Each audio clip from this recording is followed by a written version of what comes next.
Bienvenidos y bienvenidas a este encuentro de educación ambiental en donde vamos a analizar la educación como variable ambiental.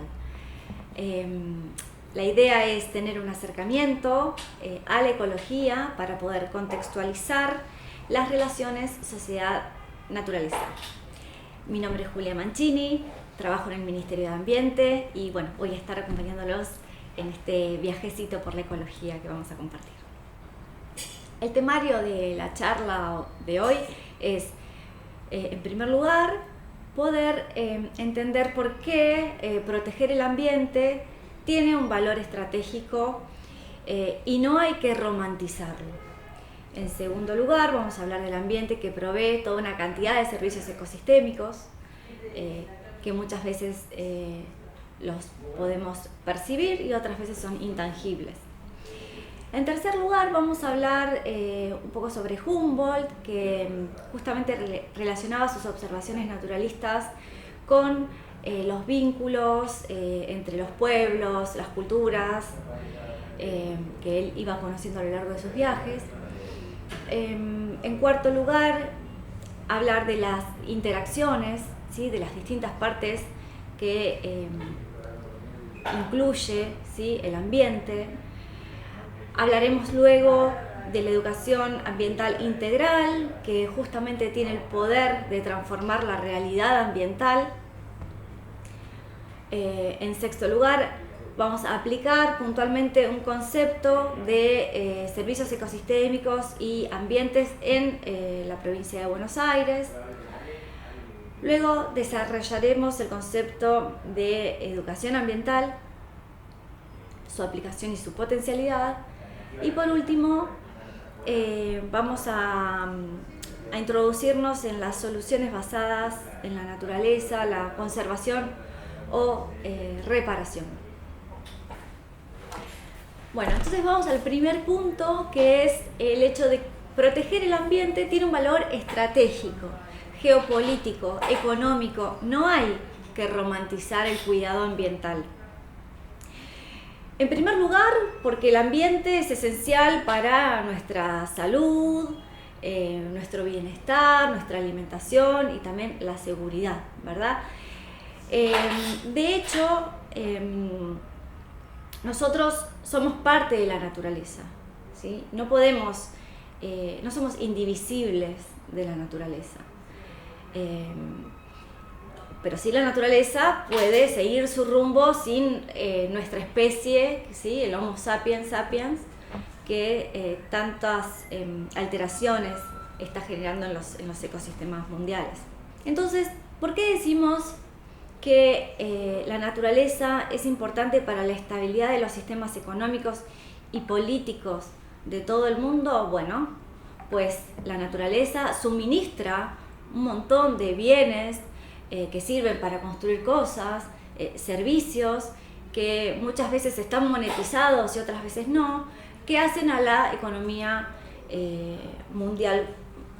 Y el hecho de estar agotando y deteriorando los ecosistemas afecta la productividad de las economías. Algunos de estos elementos que afectan las economías regionales y locales son, por ejemplo, el cambio climático con las sequías, las inundaciones, las olas de calor, la pérdida de biodiversidad, y con la pérdida de biodiversidad se conlleva un montón de servicios o de relaciones ecosistémicas que permiten, por ejemplo, la polinización y la producción de alimentos, la degradación del suelo y también la contaminación de los océanos. Muchas regiones del mundo no poseen en sus economías bienes naturales propios, ¿sí?, o recursos naturales propios. Por lo tanto, tienen que importarlos, ¿sí? Sin ir más lejos, la Unión Europea importa 6 veces más materiales, ¿sí?, o recursos naturales que los que exporta, ¿sí? Se proveen de recursos naturales, ¿sí?, o de bienes comunes naturales de otras regiones para abastecer su economía.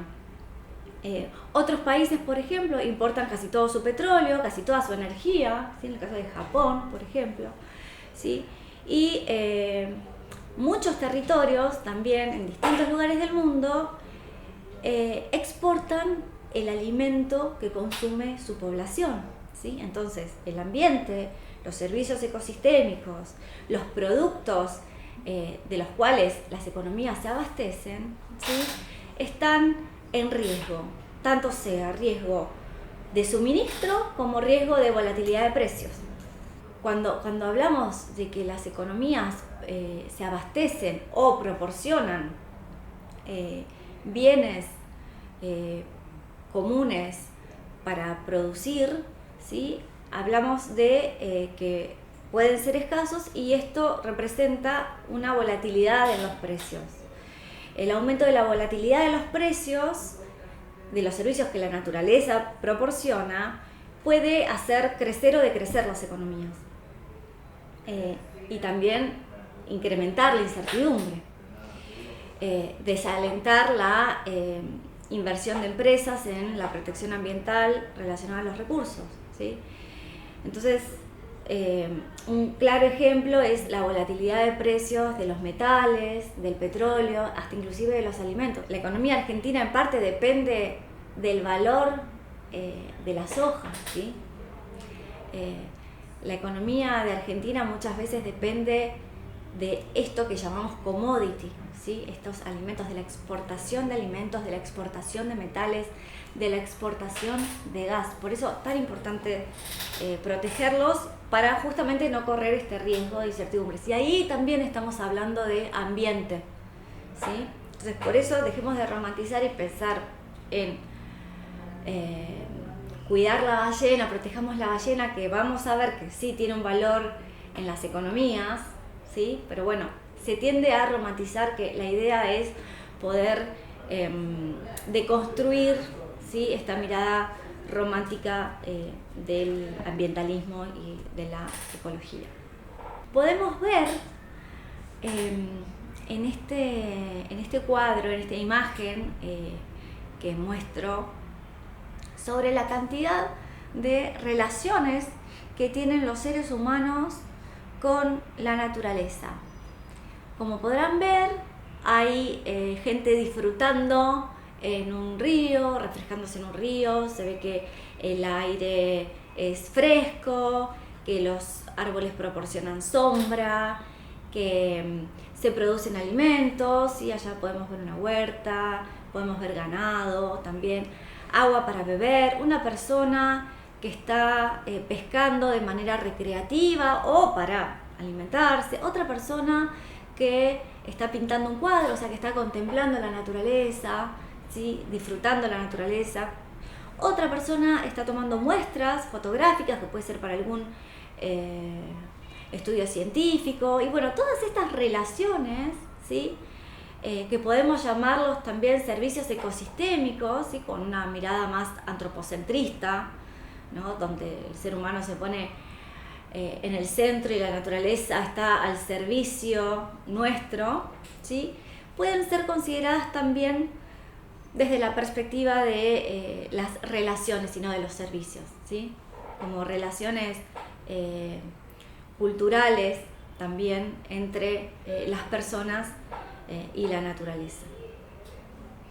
Como venimos viendo, el ambiente provee toda una cantidad de servicios ecosistémicos. ¿Y cuáles son las características de los servicios ecosistémicos? En principio, que se obtienen a una tasa determinada en el tiempo, ¿sí? No podemos usarlo tan rápido como nos gustaría, ¿sí? Tenemos que respetar los ciclos biogeoquímicos, son ciclos naturales, con tiempos a veces cortos, a veces muy largos, de cientos de años, ¿sí?, que permiten regenerar, restaurar estos bienes comunes naturales. Y digo bienes comunes naturales, ¿sí?, porque no pueden pertenecer a un único dueño, ¿sí? Por eso, bienes comunes naturales o bienes que son de todos, ¿sí?, es lo mismo. Entonces, tampoco los podemos llamar commodities, ¿sí? Un commodity es algo que tiene un valor, ¿sí?, en el mercado, son cosas tangibles en general materias primas, que pueden tener un valor de mercado, y hay personas que pueden invertir en estos commodities, ¿sí? Pero lo cierto es que eso sucede con los servicios ecosistémicos tangibles, pero no con los intangibles, que son tan importantes como los primeros. Podemos hablar entonces de 4 tipos de relaciones ecosistémicas o de servicios ecosistémicos, que son los de apoyo, ¿sí? Que le dan soporte a los otros 3. Y en estos de apoyo podemos diferenciar los que son ciclo de nutrientes, ¿sí? Por ejemplo el ciclo del carbono, el ciclo del fósforo, hasta inclusive el ciclo hidrológico. También la formación de suelo, ¿sí? En donde articulan un montón de esferas ambientales, desde las capas geológicas, el agua, los seres vivos en la formación de suelo. La producción primaria, también conocida como fotosíntesis, ¿sí? Que es lo que permite capturar la energía del sol y convertirla en energía química, y también capturar el carbono atmosférico en los organismos fotosintéticos, o sea, los organismos verdes que hacen fotosíntesis. Entonces, en base a estos servicios ecosistémicos de apoyo surgen otros 3, ¿sí? Que se catalogan como de suministro, por ejemplo, que son los tangibles, ¿sí? Ejemplo, los alimentos, ¿sí? Son proporcionados por la naturaleza, sean los cultivos, la ganadería, o también el agua dulce es proporcionada por la naturaleza, las materias primas, la madera, la lana, los medicamentos, los combustibles como la madera, por ejemplo, también son suministrados por la naturaleza. Otros servicios son los de regulación, por ejemplo, la regulación climática, sea por la sombra de los arbolados, ¿sí? Que lo podemos contemplar muy bien en las ciudades, o la cobertura de los suelos, ¿sí? Por parte de la vegetación, la evapotranspiración de las plantas, que también regula el ciclo hidrológico, es parte del ciclo hidrológico, las inundaciones, las enfermedades también están reguladas por la naturaleza, la polinización, la purificación del agua, y otros servicios ecosistémicos que son los culturales, que tienen valores estéticos, recreativos, espirituales, educativos, científicos, y también de identidad. Entonces, como vemos, sí, hay algunos que podemos percibir fácilmente y otros que no. Por eso hablamos también de relaciones etnoecosistémicas, que van más allá de la utilización de la naturaleza. Y esto se basa en la etnoecología, ¿sí? Que es un estudio científico interdisciplinar, analizar el sistema de conocimientos, prácticas y creencias de los distintos grupos humanos con el ambiente, con la naturaleza. Se para desde el lugar de cómo los distintos grupos de distintos lugares entienden a los ecosistemas, ¿sí? Que algunos le otorgan hasta el carácter de sagrado. Y acá podemos ver algunos servicios ecosistémicos que, o relaciones o vínculos que tenemos con el ecosistema marino, con el mar, ¿sí? Y podemos ver algunos ejemplos, por ejemplo, en los servicios de provisión, ¿sí? Que nos proporciona el mar. La pesca, ¿sí? Ya sea artesanal o industrial, que se abastece de peces que desovan, se reproducen, se crían en el mar. También el mar proporciona muchas materias primas, ofrece materias primas, ¿sí? El mar, de las algas se sacan muchísimos compuestos químicos, de muchos organismos que viven en el mar, ya sean vertebrados o invertebrados, se obtienen compuestos para la medicina, para la cosmética. Después, respecto a los servicios de regulación, en el mar hay muchísima biodiversidad, y en el caso de, por ejemplo, los corales, crean, regulan y mantienen hábitat, ¿sí? Para que otros organismos puedan vivir, ¿sí? En los arrecifes, favoreciendo también la producción de nuevas especies dentro del mar. También en los océanos hay un montón de organismos filtradores y otros sistemas que purifican el agua. En el mar se captura mucho carbono, ¿sí? Imprescindible en el balance de carbono mundial. Muchos organismos capturan carbono en sus exoesqueletos. Hay mucho carbono también depositado de esta manera en los fondos oceánicos. Servicios de soporte de los mares y océanos, bueno, fundamental en el ciclo de nutrientes y en el flujo de energía, ¿sí? Mediante las corrientes marinas y las migraciones de organismos que transportan nutrientes de una zona de mayor productividad a otra de menor productividad, y también los servicios culturales, ¿no? La identidad geopolítica, reafirmar soberanía, los lugares identitarios y singulares, asociadas a interacciones humanas ancestrales y espirituales. Bueno, les presento un cuadrito que resume algunos ejemplos de servicios ecosistémicos, en este caso de suministro, cómo se define, y un ejemplo puntual para que ustedes puedan quizás hacer el ejercicio en el aula, ¿sí? Respecto de poder identificar los tangibles y los intangibles. Por ejemplo, los de suministro son los más fáciles, como los alimentos se producen a partir de la biodiversidad,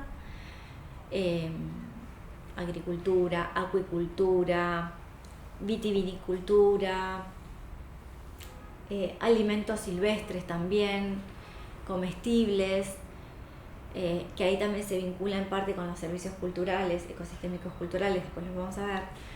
Otro suministro, el agua dulce, el agua subterránea o el agua superficial para consumo humano o para también consumo agrícola o industrial. La materia prima, como las fibras textiles, la madera, la celulosa. Bueno, las energías renovables, ¿sí? La energía de biomasa, o sea, aquello que se puede obtener a partir de, por ejemplo, madera, o la energía que se puede obtener a partir del viento, como la eólica, ¿sí? O la solar. Bueno, medicinas y principios activos como los aceites, los ácidos vegetales, los alcaloides. Acá tenemos algunos servicios ecosistémicos de regulación que los van a ver en el cuadro, pero que ya los fuimos nombrando, como la regulación climática, la regulación de la calidad de aire y la importancia del arbolado, la regulación hídrica, que facilitan, por ejemplo, algunos organismos facilitan la recarga de acuíferos, la fertilidad del suelo, el control biológico, ¿sí? Organismos que depredan a otros organismos que son plaga, ¿sí? Las aves que pueden comerse algunos gusanitos, algunas larvas de algunos insectos, la polinización, ¿sí? Que es fundamental, es la relación entre los organismos que transportan polen de una flor a otra, ¿sí? Y esto permite la reproducción de las flores y la creación de frutos, ¿sí? Y ese fruto muchas veces es alimento. Y hay miles, acá pongo algunos ejemplos, pero que está bueno también hacer el ejercicio en el aula de cuáles son los servicios ecosistémicos que nos ofrece nuestra localidad, ¿sí? O nuestra región. Algunos son, por ejemplo, las actividades recreativas y el ecoturismo, ¿sí? La naturaleza atrae turismo. La naturaleza, estar al aire libre y en contacto con sonidos, con aromas, con superficies, nos generan una sensación de bienestar muy importante, que está bueno ser conscientes de que eso sucede a nuestro alrededor. También los servicios culturales que ofrece la naturaleza es el conocimiento científico. La educación ambiental es un servicio ecosistémico cultural, ¿sí? Porque forma sobre el funcionamiento de los procesos ecológicos y la función social de estos procesos ecológicos. Un ejemplo son algunos lugares de contemplación de la naturaleza, o aulas de naturaleza, o centros de interpretación. Después está el valor estético de los paisajes, los valores espirituales y religiosos, que están asociadas muchas veces a lugares sagrados, a prácticas de meditación, algunas asociadas a distintas etnias, a distintos pueblos. También un servicio cultural muy importante es la identidad y el sentido de pertenencia de un lugar a un lugar, y también reproducir algunas prácticas y habilidades ancestrales que son propias de ese lugar, por ejemplo alguna estrategia de pesca, o cómo se cultiva, o en qué momento hay que cortar las flores de tal especie, o en qué momento, o los indicadores cuando aparece algún insecto es señal de que se aproxima, ¿sí?, algún cambio, o que sigue una etapa biológica importante para la comunidad. Y después también que la naturaleza proporciona salud mental y física, ¿sí? Nosotros producimos vitaminas por la exposición a la luz, a la radiación solar, al aire libre, y la actividad física también, bueno, mejora nuestra salud en cuanto a organismos, ¿no? ¿Cómo se miden los servicios ecosistémicos culturales, ¿no? Porque bueno, los de suministro son fáciles de medir, cantidad de alimentos, pero los culturales son tan intangibles muchas veces que para generar indicadores, ¿sí?, tenemos algunas estrategias. Por ejemplo, la cantidad de publicaciones científicas, ¿sí?, que proporciona una región. Por ejemplo, les comparto acá una guía sobre mariposas bonaerenses, ¿sí?, que desarrolló el Ministerio de Ambiente, en donde explica el ciclo de las mariposas, las funciones de las mariposas, y también dónde podemos identificarlas, encontrarlas y qué representan estas mariposas. Hay una, por ejemplo, que es emblemática, que es la mariposa bandera argentina, que está asociada al coronillo, ¿sí?, que es propia de nuestra región del Talar. Entonces ahí estoy dando mucha información cultural del servicio cultural de identidad, ¿no? Después, otra manera de medir un servicio ecosistémico es, bueno, la cantidad de visitas o actividades guiadas que proporciona un municipio. En este caso, a la cantidad de visitas en Sierra de la Ventana, ¿sí? Otro indicador del servicio cultural que proporciona la naturaleza es cuántas entradas, ¿sí?, se compraron en un área natural protegida, para acceder a un área natural protegida. Bueno, y sobre todo, ¿no?, todo el acervo científico en cuanto a guías, publicaciones. Acá les traigo un recetario rioplatense de plantas comestibles, medicinales, nativas, pero también exóticas, que podemos encontrar en la provincia de Buenos Aires. Y bueno, estos son los indicadores de los servicios ecosistémicos culturales.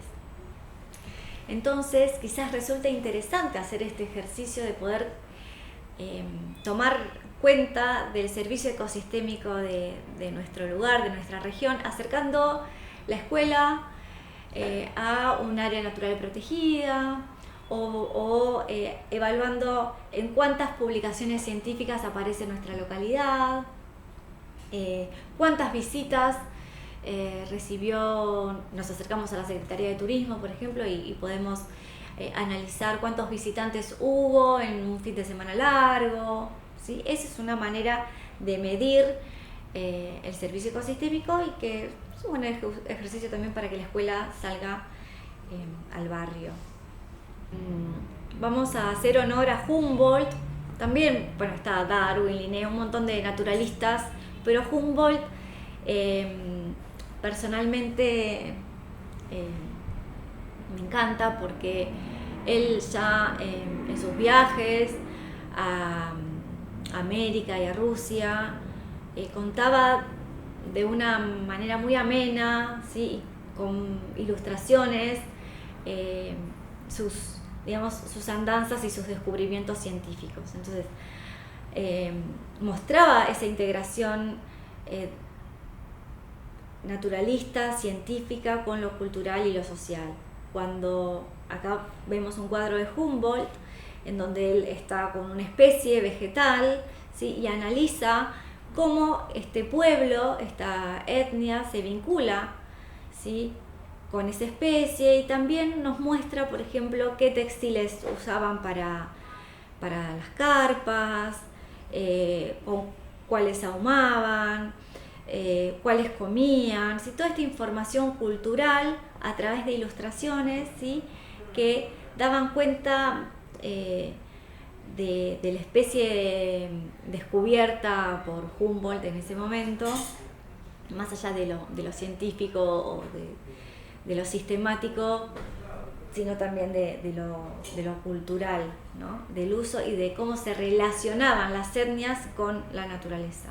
Y en el cuarto punto vamos a analizar el ambiente, ¿sí? Que incluye a las personas y cómo interactúan las partes, y cómo interactúan las personas con el ambiente en un caso puntual.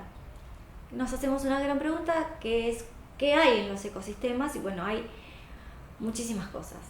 Hay diversidad de organismos, muchas especies distintas, hay también distintos tamaños, tenemos chiquititos microscópicos, tenemos gigantes como las ballenas o como los árboles, tenemos diferentes metabolismos, algunos viven en el agua, otros viven en la tierra, otros viven en agua salada, otros viven en agua dulce, ¿sí? Algunos se mueven, otros no se mueven, algunos se mueven por sus medios, otros te dejan llevar por el viento, por ejemplo, o por una corriente oceánica. Bueno, hay mucha diversidad, y por eso es importante que se estudien de a grupos, ¿sí? En general solemos estudiar en poblaciones que forman parte de una comunidad, y esta comunidad, ¿sí? Forma parte de un ecosistema, pues se empieza a relacionar con otras comunidades y también con el medio, con lo abiótico, digamos. Podemos decir, traje el ejemplo de un pez que a mí me encanta, que es el lenguado, que es un bicho raro porque es achatado, vive en el fondo de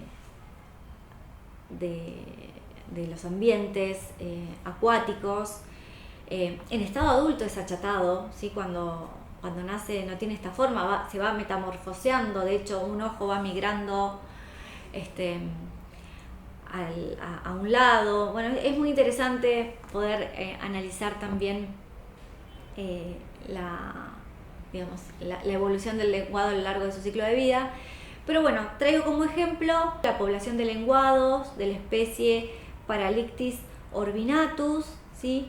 Que forma parte, esta población, de la comunidad de especies de la laguna de Mar Chiquita, que se relaciona con otras comunidades de peces, ¿sí? Y de otros seres vivos en el ecosistema de Albúfera de Mar Chiquita, ¿sí? Y podemos, acá traje una imagen de Proyecto Arrecife, en donde habla del lenguado, la forma, el tamaño, dónde lo podemos encontrar en el ambiente costero, dónde lo podemos encontrar en la columna de agua, cuál es su distribución, y después la categoría, ¿sí? En este caso es una especie vulnerable, tiene 3 tenedores, quiere decir que su carne es deliciosa, ¿sí? Y que en esa zona se puede pescar, ¿sí? Entonces, el Proyecto Arrecife nos brinda un montón de información, ¿sí? Que nos brinda el lenguado, un montón de servicios ecosistémicos que nos brinda una sola especie, en este caso el lenguado.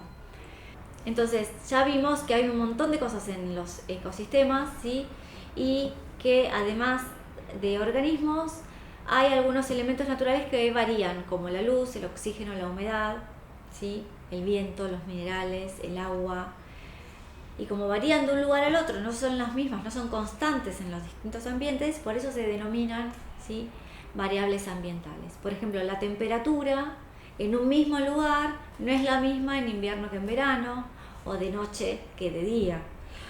O la luz no es la misma al mediodía que al atardecer, que al amanecer o que bajo la sombra de un árbol. O la humedad no es la misma cerca de un río que en el desierto, ¿sí? O en un mismo lugar no es la misma en época de lluvias que en época de sequía, ¿sí?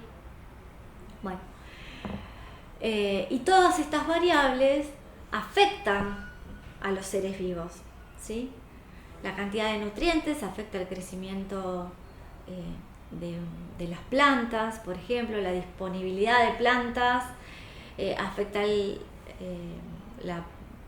desarrollo de herbívoros. Bueno, y por eso estas variables son muy importantes poder medirlas y describirlas. Ahora, estas variables que estructuran poblaciones, ¿sí? Y estructuran ecosistemas, ¿sí? Pueden ser también de origen antropogénico. Por ejemplo, si hay residuos en un ambiente o hay contaminación en un suelo, ¿sí? Proporcionada por el ser humano, ¿sí? Que haya este contaminante o este residuo afecta, ¿sí? Que una población se pueda desarrollar o no.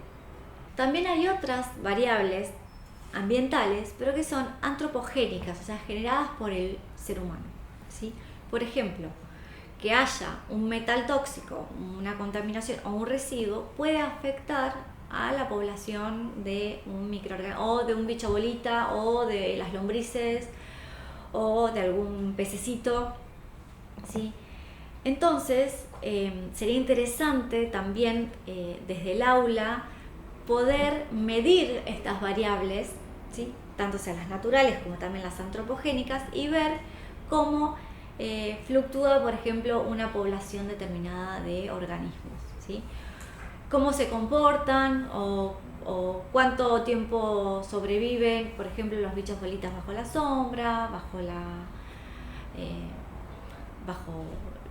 radiación solar, con nutrientes, en un suelo con, por ejemplo, residuos, en un suelo con contaminación, bueno, poder medirlas. Y después hay otra variable, ¿sí? Que nos hacemos la pregunta, ¿sí? Si es una variable ambiental o no, que es la información y la educación, ¿sí? Que también son antropogénicas, son variables antropogénicas. Una población concientizada, informada, educada, que cuida su ambiente, que cuida el suelo, que cuida la naturaleza, que cuida a los seres vivos, la biodiversidad, ¿es una variable ambiental? ¿Estructura a los ecosistemas?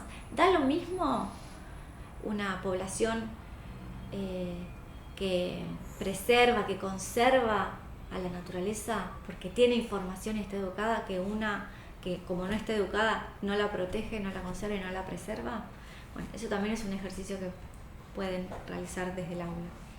Y es importante tener en cuenta que cada especie o forma de vida presente en uno u otro ambiente representa lo que se llama nicho ecológico. El nicho ecológico es el papel, el rol que tiene una especie, ¿sí? En un ecosistema y las condiciones que permiten, ¿sí? La existencia de esta especie. Por ejemplo, vemos muchos casos de especies invasoras, ¿sí? Que ocupan el nicho de especies nativas o propias de nuestra región, ¿sí? Que terminan expulsando o compitiendo con las especies nativas y haciéndolas desaparecer. Acá traigo un gráfico del ecosistema marino y cómo se puede estratificar para su estudio, ¿sí? Podemos analizar, por ejemplo, la zona litoral o la zona oceánica, que dentro de la zona oceánica, que tiene obviamente menos energía que la zona litoral, que es la que está cercana a la costa, podemos ver en la zona oceánica que hay una zona hasta los 200 metros que es donde llega la luz y suceden procesos como por ejemplo la fotosíntesis, que no suceden en la zona afótica, que es de los 200 metros hasta los 4000 metros. Bueno, Y después otra pregunta que nos tenemos que hacer es ¿cuánto hay de cada cosa en los ecosistemas? No podemos medir todo lo que hay. Entonces, los científicos toman estrategias, ¿sí?, para estimar, ¿sí?, las cantidades. Y estas estrategias se logran tomando muestras representativas. Entonces, vemos en la imagen un método que es el método de cuadrículas, en donde cuentan cantidad de especies y también tipo de especies, o cantidad de organismos de determinada especie por cuadrícula, y eso permite estimar, ¿sí?, la abundancia de una especie o de una población. Y esta abundancia, ¿sí?, nos permite saber dónde está cada cosa en los ecosistemas. Vamos a ver que en algunos lugares esta especie o esta población va a ser muy abundante y en otros lugares no va a estar, o va a estar en menos cantidad, ¿sí? Y ¿qué es lo que hace, ¿sí?, que determinada población o determinada especie se explica mediante un montón de interacciones, ¿sí?, ecosistémicas, ¿sí?, y permite entender y analizar cuál es la distribución de las especies? Vamos a ver, por ejemplo, que en el delta encontramos especies como, por ejemplo, algunas enredaderas, algunas especies vegetales más asociadas al crecimiento con sombra, ¿sí?, que no las vamos a ver, por ejemplo, en la región del Espinal, donde vamos a ver especies que están más adaptadas a climas con menos agua, por eso son especies que tienen espinas, como por ejemplo el celtistala, o tampoco vamos a encontrar lianas en el medio de la pampa, ¿sí?, que vamos a tener muchos vientos y entonces las especies suelen ser achaparradas. Bueno, esta distribución, ¿sí?, nos permite entender cuáles son las interacciones, ¿sí?, que suceden, ya sea viento, nutrientes, luz, cuáles son las variables, ¿sí?, que intervienen, y también la abundancia del coronillo en esa región sea menor. Estas interacciones biológicas, sí, que se dan en los ecosistemas, o sea, interacciones entre seres vivos, ¿sí? Entonces así explicamos por qué está cada cosa en los ecosistemas, analizando la abundancia y la distribución. De esta manera podemos concluir a grandes rasgos que el ecosistema es todo lo que hay y todo lo que pasa entre los distintos componentes, entre los seres vivos y entre los seres vivos y las variables ambientales. El ejemplo clásico y que todos conocemos de interacción biológica o relaciones biológicas es la cadena trófica, ¿no?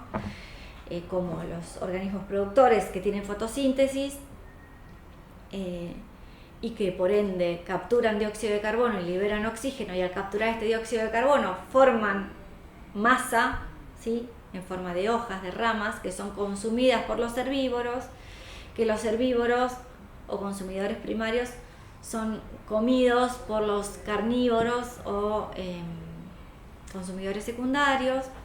También están los consumidores terciarios, como por ejemplo la especie humana. Y después estos seres vivos, cuando dejan de vivir, o sus excreciones, sus excrementos, partes de sus cuerpos, son después devueltos al ciclo de nutrientes a través de los descomponedores, ¿sí?, que son hongos y bacterias que mineralizan esta materia orgánica y la dejan disponible para que entre como nutrientes a las plantas, y así se cierre el ciclo de los nutrientes, ¿sí?, y la cadena trófica. Podemos analizar desde el aula distintas cadenas tróficas, ¿sí?, presentes en nuestra localidad, en nuestro barrio, desde el hornero. ¿Qué consume el hornero? ¿Sí? ¿Quién come al hornero? ¿De qué se alimenta el hornero? ¿Sí? Si es que vivimos en una ciudad, y si vivimos en una zona más rural, podemos analizar, por ejemplo, meternos ya con mamíferos, y si vivimos cerca de la costa podemos meternos en los ecosistemas marinos, ¿sí? Y acá, ¿sí? El ejemplo de el ecosistema marino, en donde los productores son las algas, pero también el fitoplancton, ¿sí? El fitoplancton son organismos muy chiquititos, ¿sí? que flotan, ¿sí? Que por eso se llaman plancton, están en los primeros metros de la columna de agua, tienen clorofila y por ende hacen fotosíntesis. El oxígeno, y son los que capturan el dióxido de carbono en los océanos. Y son el alimento también de un montón de otros bichitos chiquititos que se llaman zooplancton, pero también de peces, ¿sí? Y estos peces son el alimento de grandes consumidores, como por ejemplo los tiburones, los peces martillos u otros peces de mayor tamaño. Bien, vemos en este lindo esquema las distintas comunidades, ¿sí? Que podemos encontrar en el océano. Tenemos el plancton, que son estos organismos que tienen una parte de su cuerpo en el aire y otra parte de su cuerpo en el océano, en el agua, como por ejemplo algunas medusas o algunas algas que flotan. Después está el plancton, que está en los primeros metros de la columna de agua, ¿sí? Que suelen ser muy chiquititos, se miran a través del microscopio o de la lupa, ¿sí?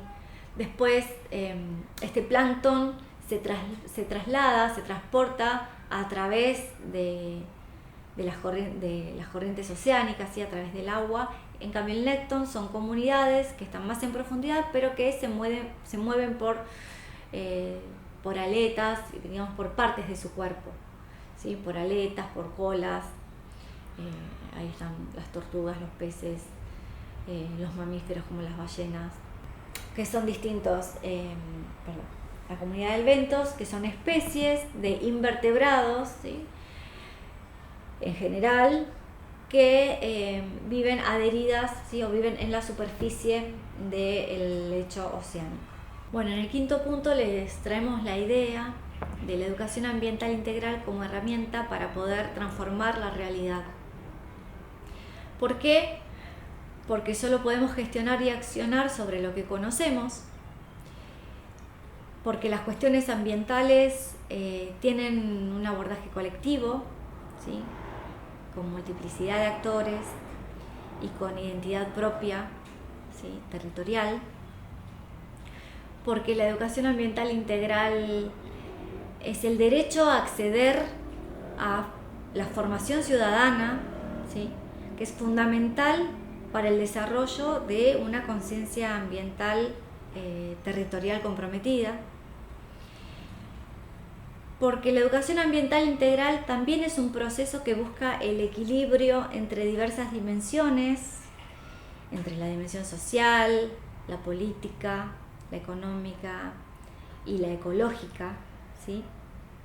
En el marco de una ética que promueve una nueva forma de habitar nuestro lugar, nuestra casa común. Es el ejercicio también del derecho a un ambiente sano, digno y diverso, tal como lo plantea nuestra Constitución Nacional.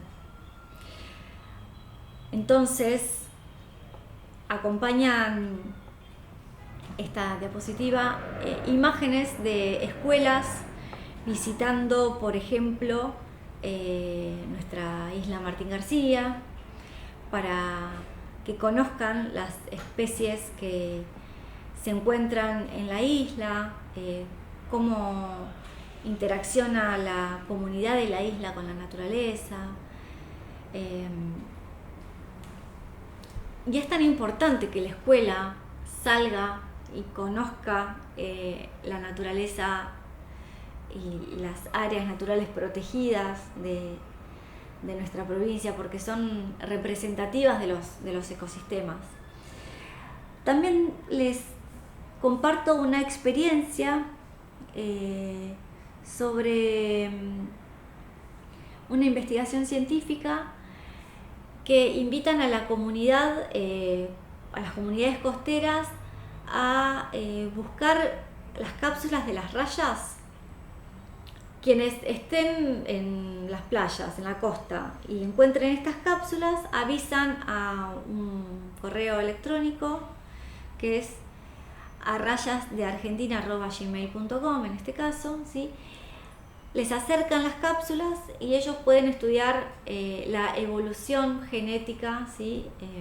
De distintas especies de condrictios. En este caso, condrictios son peces que tienen el esqueleto de cartílago, ¿sí? Que son especies muy vulnerables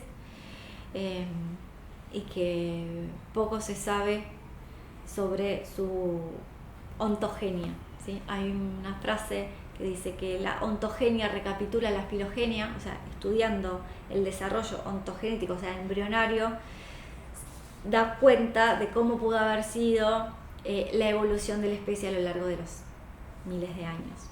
Hay un caso emblemático que es la bahía de San Blas. Los bonaerenses tenemos una reserva de usos múltiples en Bahía de San Blas, que está en el partido de Carmen de Patagones. Es una de las reservas más grandes que tiene la provincia de Buenos Aires. La Bahía de San Blas fue fundada hace más de 80 años, ¿sí? Con el establecimiento de una colonia de pescadores artesanales que pescaban tiburones, principalmente el cazón, ¿sí? En la década del 40. Luego empezaron a desarrollarse servicios turísticos, ¿sí? Asociados a la pesca deportiva. Esta actividad fue incrementando, ¿sí? De hecho, Bahía de San Blas vive de la pesca deportiva. Fíjense, identifiquemos los servicios ecosistémicos de culturales, ¿sí? Culturales, pero también de abastecimiento, ¿sí? Y esto trajo consigo, a partir de 1990, de un conflicto entre los pescadores artesanales, ¿sí? Y los pescadores deportivos. ¿Por qué? Porque las especies, sobre todo las de condrictios, como los tiburones, ¿sí? Empezaron a decrecer, ¿sí? Y justamente esta zona es reserva de usos múltiples porque desovan y es el lugar de cría de tiburones, ¿sí? Los tiburones y rayas. Podemos ver en esta foto algunas especies de condrictios que encontramos en la bahía de San Blas, como el gato pardo, el cazón, el pez gallo, la raya lunar, o sea, mucha diversidad, muy hermosos. Los condrictios tienen la particularidad de que tienen muy baja tasa reproductiva, entonces nacen pocos individuos por año y tardan bastantes años en alcanzar su edad reproductiva. Sí, por eso son de crecimiento lento y por eso son tan vulnerables. Y por eso el área natural está ahí protegiendo justamente en las zonas en donde se alimentan los condrictios. Pero bueno, como la zona es de playas bajas, de marea baja, pues son muy fáciles de pescar. Podemos ver algunos barcos de pescadores artesanales a la izquierda en Bahía de San Blas y a la derecha en una localidad que se llama Los Pocitos. Cuestión que actualmente la pesca artesanal está prohibida, ¿sí? Debido a la protección de estas especies de condrictios.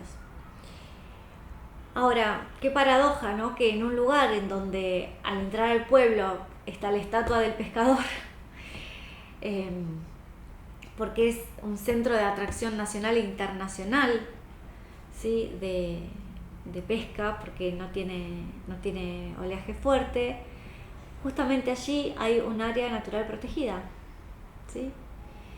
Y claro, tienen que subsistir, ¿sí? La pesca con el área natural protegida, porque justamente la población vive de este servicio ecosistémico cultural, es decir, no solamente llegan pescadores, sino que estos pescadores contratan barcos, duermen en hoteles comen en sus restaurantes, contratan guías, contratan fileteadores. Entonces, la economía del lugar está basada en la pesca deportiva. Pero por otro lado, hay otra pesca, que es la pesca de subsistencia, que es la artesanal, que actualmente en la reserva de Bahía de San Blas hay un fallo judicial y está prohibida. Hay algunas especies que se pueden pescar, otras que no se pueden pescar, y acá vemos, bueno, un pescador deportivo que está pescando especies, ¿sí?, que no se podrían pescar. En Bahía de San Blas hay un problema ambiental, que es la invasión de la ostra japonesa, que es una especie introducida, invasora, que está deteriorando las costas. De hecho, ya uno no se puede meter descalzo en la costa porque te cortan los pies, el exoesqueleto, las valvas de esta ostra. Como es una especie introducida e invasiva, no se puede comercializar, y bueno, lo cierto es que existe esta actividad porque las ostras se venden, son muy ricas, pero bueno, no está enmarcada, no está regulada, ¿sí? Y la situación se está yendo de las manos a tal punto que es muy difícil de controlar. Y hay ostricultores, ¿sí? Muchos de los pescadores artesanales se dedican, como no pueden pescar, se dedican a cultivar ostras. O muchos ostricultores son también agricultores, ¿sí? Entonces van mezclando las distintas actividades según la época del año.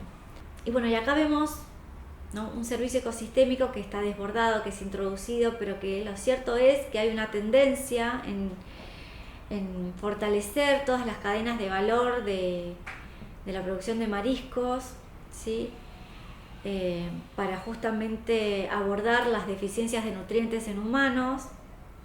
Y entonces, bueno, hay que pensar una estrategia para que quizás la ostricultura pueda desarrollarse, pero de manera controlada, sustentable, sin que invada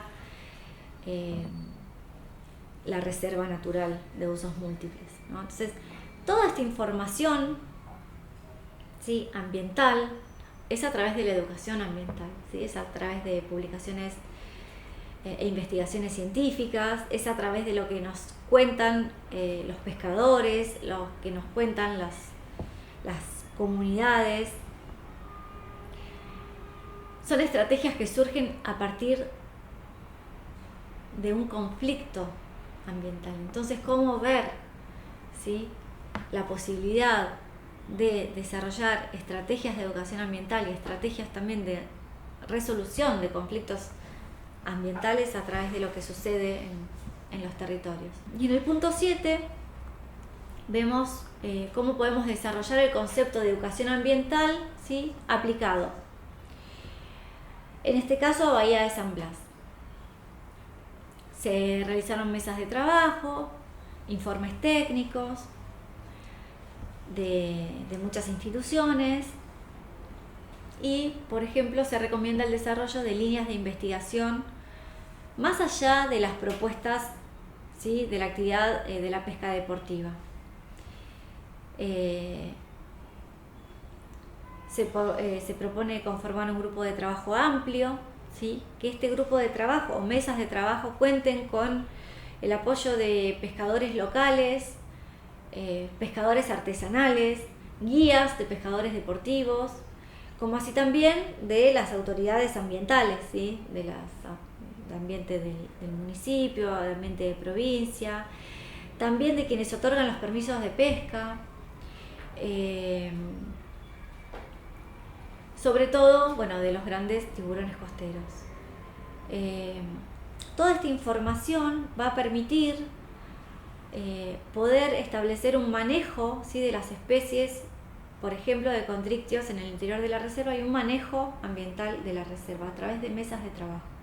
Bueno, ahora siguiendo, ¿sí?, con esta situación actual en Bahía de San Blas, ¿no?, de la ostricultura, la invasión de ostras japonesas, el conflicto entre pescadores artesanales y pescadores deportivos, el cambio climático, ¿sí? Y cómo puede afectar la zona. Permite hacernos esta gran pregunta, ¿no? Si la reserva de San Blas tendrá el mismo ensamblaje de condrictios en 50 o en 100 años, ¿quiénes serán los ganadores y los perdedores en diferentes escenarios de cambio climático? ¿Será necesario ampliar la superficie de la reserva? ¿Será necesario dejar más espacio disponible para la actividad pesquera dentro de la reserva, sobre todo de condrictios? ¿Deberá mudarse la actividad pesquera? ¿Sí? Bueno, estas grandes preguntas, ¿sí? De qué va a suceder con el área de la reserva de Bahía de San Blas, con los condrictios que se protegen, ¿sí? Que se conservan en la Bahía de San Blas, además de los conflictos de la preservación o la conservación de condrictios por la pesca artesanal, ¿sí? O por la acción de la pesca deportiva, y de la invasión de ostra japonesa y la ostricultura, aparece también la problemática de la pérdida de biodiversidad de grandes mamíferos, ¿sí? Como el caso de la franciscana, que es nuestro delfín protegido, producto de colisiones con barcos, enredos en redes de pesca. La franciscana, como elige aguas poco profundas, cercanas a la costa, es una especie que está amenazada porque queda capturada accidentalmente en las redes de pesca, o también por contaminación acústica, ¿sí? O química. Muchas mueren por asfixia, ¿sí? Porque claro, los delfines, las ballenas tienen respiración pulmonar, entonces al quedar enredadas en las redes no pueden salir a la superficie a respirar y terminan muriendo. Algunas también encontradas muertas tienen muchos residuos plásticos en sus estómagos, entonces también se puede intuir que murieron por ingesta de plástico. Y hay muchos programas de protección al delfín franciscana. Es nuestro monumento natural y lo cierto es que es un delfín que está en peligro de extinción y que para evitarlo tenemos que activar todas nuestras redes comunitarias, y así está sucediendo. De hecho, parte de los pescadores artesanales, ¿sí? Que tienen prohibida la pesca en Bahía de San Blas, participan del monitoreo, ¿sí? Del delfín franciscano. Están formados, saben que en cuanto encuentran un delfín franciscano alrededor lo tienen que devolver, lo cuidan y lo protegen, y también ayudan a ponerle sensores remotos para poder analizar el comportamiento de las poblaciones de delfín franciscano. En realidad es un jardín que presentó un proyecto para proteger a esta especie nativa, que es el delfín franciscana de la zona. Es una escuela de Bahía Blanca, ¿sí? Que diseñaron un cartel, ¿sí? Que está puesto en la costa de Bahía Blanca, en donde explica la importancia, describe al delfín, y los chicos proponen, ¿sí? Alternativas para ayudar a proteger al delfín franciscana, como por ejemplo no arrojar desechos plásticos. Y como la franciscana tenemos un montón de otros mamíferos marinos muy importantes, muy hermosos y muy lindos y muy interesantes de conocer. ¿Sabían ustedes que en provincia de Buenos Aires se pueden ver ballenas francas australes en nuestro mar? Que se puede ver delfines nariz de botella, franciscanas, hasta ballenas jorobadas, y las orcas también. No, están en la provincia de Buenos Aires, pasan por nuestro mar, ¿sí? Bonaerense. Y así como muchos son aficionados a ver aves y despierta una conexión espiritual el servicio ecosistémico cultural, ¿sí? También es interesante que podamos observar lo que sucede en el mar. Y no solamente es lindo conocerlas porque las amamos, porque tenemos empatía, porque son mamíferos, porque evolucionaron para volver al océano, sino también porque son fundamentales, pues brindan un servicio ecosistémico intangible, ¿sí? Que es imprescindible conocer. Nutrientes que están que en el océano son limitados, como el nitrógeno y el hierro, ¿sí? Y el fitoplancton son estos organismos fotosintéticos muy importantes para la captura de dióxido de carbono, para la producción de oxígeno, ¿sí? Tanto más que un bosque, el fitoplancton se estima que genera 4 o 5 veces más oxígeno, y las ballenas son importantes porque proporcionan nutrientes como el hierro y el nitrógeno y el fósforo, que son imprescindibles para el desarrollo del fitoplancton, que son estos organismos que producen gran parte del oxígeno de nuestro planeta y capturan gran parte del dióxido de carbono de nuestro planeta, ¿sí? Y las ballenas, a su vez, viajan, migran, y en sus migraciones transportan estos nutrientes a zonas más frías, donde estos nutrientes son más escasos, y por eso permiten también el desarrollo de fitoplancton en zonas donde este factor es limitante. Además, también las ballenas capturan 33 toneladas de dióxido de carbono en su cuerpo. Entonces hay mucho financiamiento internacional para, por ejemplo, está el programa RED, que es un programa que reduce las emisiones de dióxido de carbono protegiendo a los bosques de la deforestación o de la degradación forestal. Y en realidad podría haber programas también de reducción de emisiones mediante la captura de dióxido de carbono a través de las ballenas, ¿sí? Protegiendo a las ballenas conservamos dióxido de carbono. Cuando las ballenas mueren, el dióxido de carbono que conservan sus cuerpos van a los lechos oceánicos, ¿sí? No vuelven a la atmósfera. Así que, ¿por qué no pensar en, además de conservar y proteger bosques como medida de mitigación al cambio climático, por qué no proteger ballenas también? Es muy difícil ponerle valor o monetario o precio a un servicio ecosistémico. También es muy difícil ponerle el valor a una ballena, ¿no? Pero no tienen precio, pero sí podemos entender qué actividades se desprenden de las ballenas. Por ejemplo, el valor estimado de la industria pesquera es superior a 150.000 millones de dólares, ¿sí? Y las ballenas contribuyen justamente a que estos peces se alimenten del fitoplancton, ¿sí? Y al mantenimiento de las poblaciones de peces. El avistaje de ballenas, ¿sí? Proporciona aproximadamente 2.000 millones de dólares a escala mundial. Cada ballena captura 33 toneladas de dióxido de carbono en promedio, y cuando muere se hunde, y eso queda retenido en los fondos oceánicos y no vuelve a la atmósfera. La productividad del fitoplancton que mejoran las ballenas capta 37.000 millones de toneladas de dióxido de carbono anuales. Entonces, ¿cuál es el valor de una ballena en realidad? Y bueno, qué importante es cuidarlas, ¿no?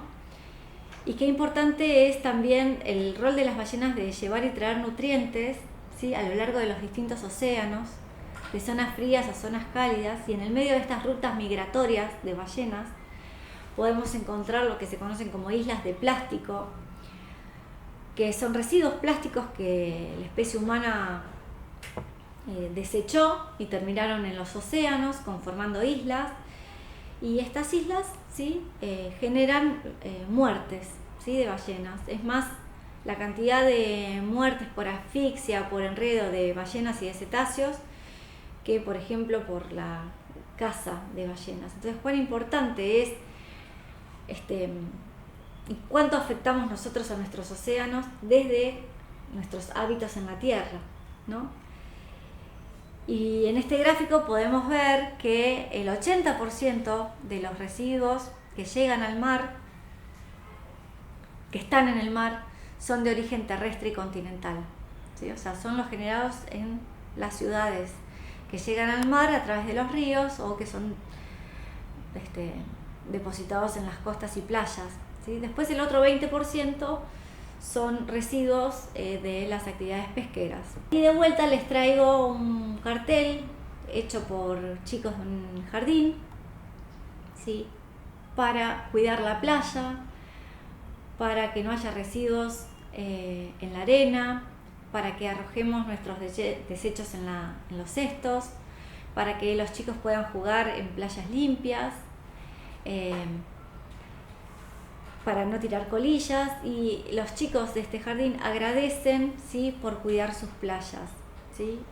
Formar una población consciente, ¿sí?, de lo imprescindible que es nuestra relación con la naturaleza. Bueno, espero que les haya servido esta información y que puedan aplicarla en el aula.